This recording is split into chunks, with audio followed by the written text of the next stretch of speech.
Mesdames et messieurs, bonjour et Deweneti à toutes et à tous. Nous démarrons cette revue de la presse par la célébration de l'Aïd el-Fitr qui, à en croire nos confrères du journal Sud Quotidien, a servi de tribune aux autorités religieuses et politiques pour délivrer des lignes de force.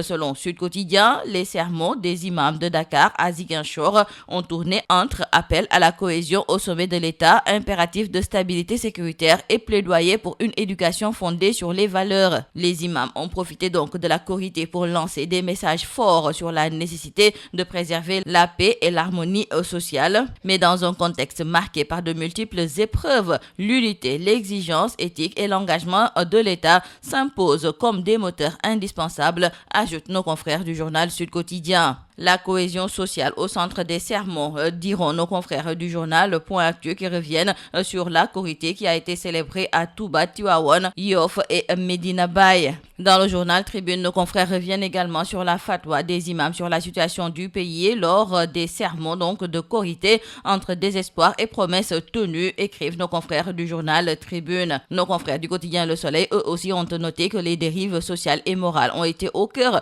des prêches de la Korité, des sermons sans concession, diront nos confrères. Et dans le journal Réumi Quotidien, l'on nous signale que le chef de l'État, le président Bassirou Diomaye Diakhar Faye, a prié donc à la grande mosquée de Dakar et Diomaye prêche l'unité nationale, diront nos confrères du journal Réumi Quotidien. Pendant ce temps, Ousmane Sonko, qui a prié à Ziguinchor, sermonne l'inertie judiciaire. À Thiès, l'imam Diour, nous disent nos confrères du journal Les Échos, a tiré à boulet rouge sur le régime concernant la criminalisation de l'homosexualité, mais aussi le train de vie de l'État. Et selon lui, depuis que le terme toléré a été prononcé en public, la pratique de l'homosexualité persiste et la loi sur le durcissement des peines n'est pas bonne, selon lui. Et concernant le train de vie de l'État, il trouve qu'il faut mettre en acte la diminution du train de vie de l'État qui est dispendieux. Nos confrères de Subatel nous rapportent également les propos de l'imam de la mosquée Moussanté de Thiès concernant donc la criminalisation de l'homosexualité. Et l'imam, selon nos confrères, n'a pas mâché ses mots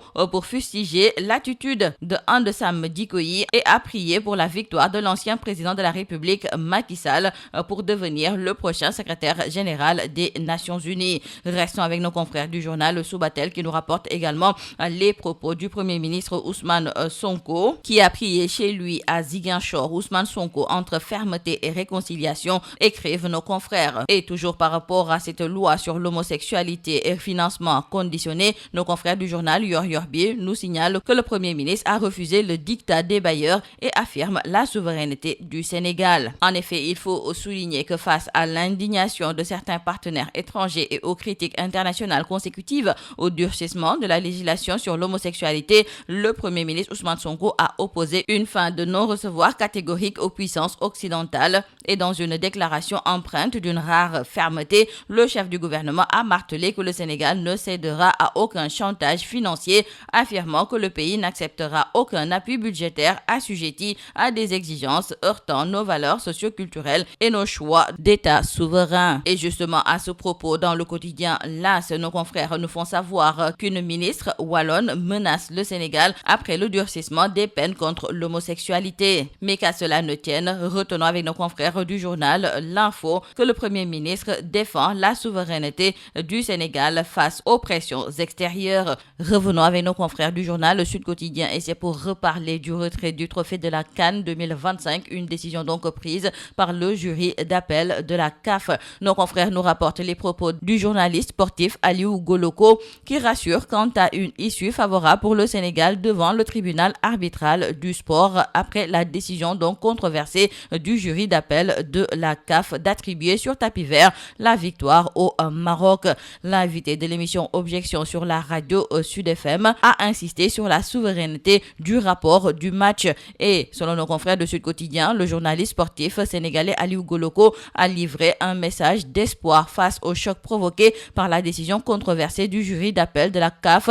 Et il signale que les Sénégalais n'ont pas à s'inquiéter car le résultat acquis sur le terrain terrain acté par l'arbitre et consigné dans le rapport de match est le seul qui fait foi. Dans le journal L'Info, nos confrères se sont entretenus avec Innocence Ntap Ndiaye, ancien ministre du Travail et ancienne présidente du Haut Conseil du dialogue social. Innocence Ntap Ndiaye se livre sans détour, écrivent nos confrères. Dans le quotidien Le Quotidien, nos confrères accueillent dans leur colonne Aly Ngouille Ndiaye, lui aussi ancien ministre. Il se prononce sans concession, surtout concernant la renégociation du contrat des ICS. Et selon lui, en réclamant plus de 1000 milliards, le gouvernement s'expose à des contentieux. Dans le journal L'Observateur, nos confrères se sont entretenus avec la directrice de la météo, Aïda Nyong Nyan. Ce 23 mars est célébrée la journée mondiale de la météorologie, occasion donc pour se prononcer sur les risques accrus, les moyens humains et financiers qui sont insuffisants, la météo en alerte maximale, titre nos confrères du journal L'Observateur. Terminons